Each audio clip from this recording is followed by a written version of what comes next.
system without fair due process. The problem is that we've set up a legislative system without fair representation.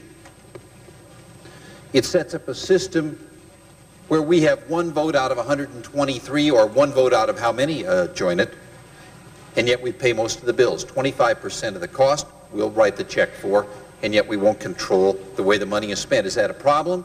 Yes. It creates 50 new committees, agencies, bureaus, panels.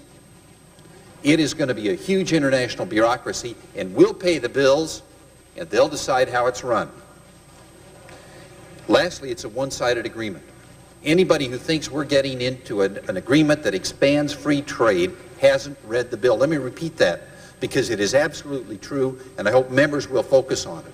Anyone who thinks this is an agreement that expands free trade has not read it. Do they have to be fair?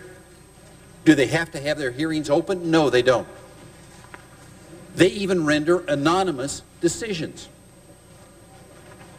Mr. President, you have set up here a court system that does not even resemble due process, and I hope the members who are in favor of this will come to the floor and tell us why we shouldn't expect to have due process in these hearings.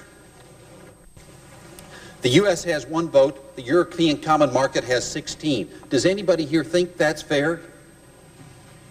If they think that's fair and they're going to vote for it, please come down and tell me why the U.S. gets one vote and the European Common Market gets 16. I want to hear it, and I think the American people want to hear it. If you like the WTO, tell me why it's fair that 18 countries with populations of under 1 million apiece will have more voting power than the United States and the European market combined. If you think that's fair, come down to the floor and tell me why it is. Anybody who thinks this is about fairness and has set up a valid legislative body has not read the legislation. Around the world today,